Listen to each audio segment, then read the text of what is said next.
Marvel Rivals is the brand new smash hit hero-based shooter from NetEase Games.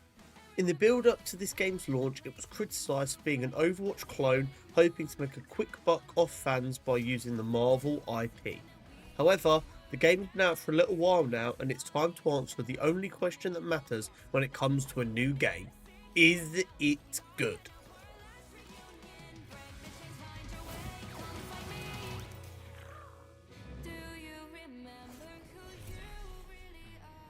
In this video, we will be discussing the main areas of the game, including the gameplay, how the game is monetized, and what the future of the game could hold. First and foremost is always the gameplay. Nothing else matters if the core gameplay loop is poor. To fairly evaluate the gameplay, we have to talk about what the core goal of a hero shooter is. We want a fun, diverse selection of characters. We want these characters to be well balanced as to not force a particular meta, and we want a good environment for the games to take place. Starting with a fun selection of characters.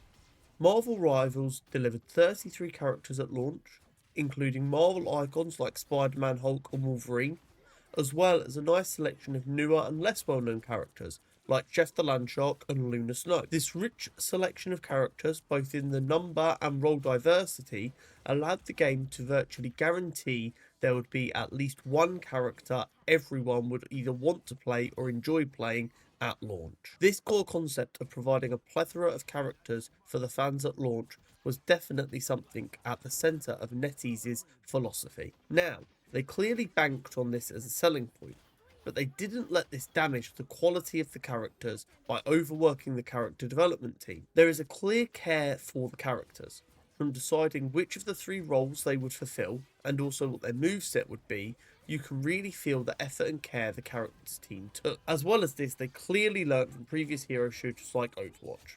In my opinion, this is most noticeable in the fact that despite there being 3 official roles, each of the 3 roles feels like it has 2 or more subcategories, and the team clearly communicating that they want characters to blur these lines of roles. We can already see this starting to take shape with the new addition of Mr. Fantastic, as the way his kit is designed turns him into more of a damage/tank hybrid role.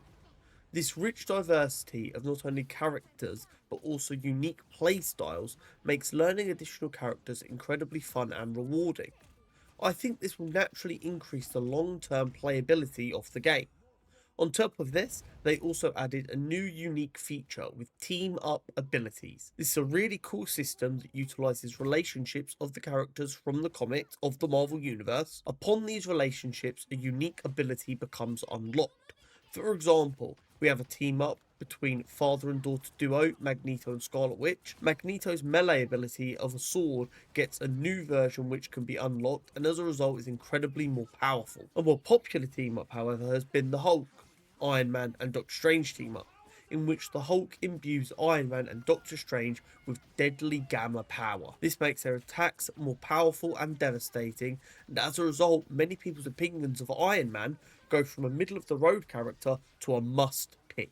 This use of team-up abilities adds a depth to building certain team comps other games lack, as well as being interesting and fun to play around with. This wide variety of characters creates one incredibly obvious potential issue: balance. Simply put, if you want to launch 33 characters that are all fun to use and feel powerful, how do you stop a few of them becoming slightly or even massively too powerful? In my opinion, they have done a phenomenally good job on the balance, and realistically they've exceeded any reasonable expectations. Yes, in Season 0 there were some standout characters who were too powerful, and some who were perhaps a little too weak. But as more people put more time into learning their characters, the amount of characters who seemed over or underpowered diminished rapidly. This balance with the Season 1 update was made even more consistent in my opinion, leaving the game in a very good position to succeed. The other forms of balancing in this game include the team-up abilities and team compositions. While team-up abilities can be incredibly powerful and, as discussed, can elevate characters to becoming a much more potent threat, they don't seem to affect team compositions too much at a lower level or in quick play. And even when one of these team-ups is activated, it's normally possible with the correct character decision to counter these picks. As a for instance, Hela has incredible damage potential and is a hit scan hero, making her a favourite if the other team has a particularly troublesome Iron Man. The one constant that developers have been incredibly clear about is they don't want to risk forcing a meta upon the community, which is why they are clear about developing hybrid characters like Mr. Fantastic. They will also be updating, adding and removing team-up abilities over time to keep the meta fresh. They've also been clear they will be using community feedback to nerf or buff any characters or team-up abilities that aren't currently performing as expected. Despite initial outcry from the community regarding a lack of role queue, the development team has been clear they will not be adding a role queue as they don't want to force a strict amount of each roles. While people disagreed with this at first, I think largely people have begun to understand why the developers are taking this approach, and as a result, I think the game will have a much better diversity of team comps, making the game a lot more fun to return to after short or long stints away. On the 7th of June 2025, I'm going to be running in Cancer Research's Race for Life. We've got many incentives set up to help you consider donating, including shaving my head and tattoos. So if you consider donating, I'd much appreciate it. You can either follow the link down below in the description or the QR code that's on screen right now. Back to the video. Monetization in this game has been handled better than to be expected of a free game. While they are following the Battle Pass model, they are not employing FOMO, aka fear of missing out, tactics. Once you buy the Battle Pass, you own it forever and you can return and complete it at a later date. Another nice change is that all characters are not only free, but unlocked for everyone at launch, meaning that unlike in games like Valorant or League of Legends, you don't have to spend incredible amounts of time or money to unlock a new character just to try them out. Instead, you get to try any and all characters, new and old, anytime. While the skins aren't the cheapest in the gaming sphere, they are a far cry away from other games in how expensive they are. This, coupled with the fact that the Battle Pass is also incredible value, with the Season 1 Battle Pass costing only £10 and containing 10 skins as well as a myriad of other cosmetics, this shows that there is still good value to be had for the cosmetics in the game. These skins have also been widely accepted as better than equivalent Battle Pass skins from a game like Fortnite or Call of Duty, making the Battle Pass in this game not only a compelling price proposition, but also offers compelling quality compared to market competition. There is also the true free model.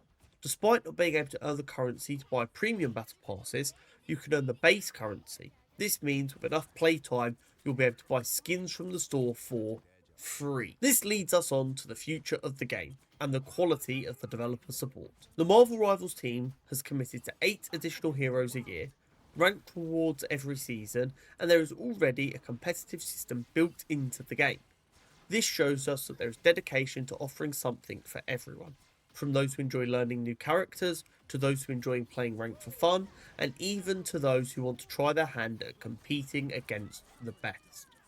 This is the kind of developer support every gamer wants for their game, even so far as listening and acting on community feedback quickly, like we saw with the announcement of resetting ranks at the middle and end of each season.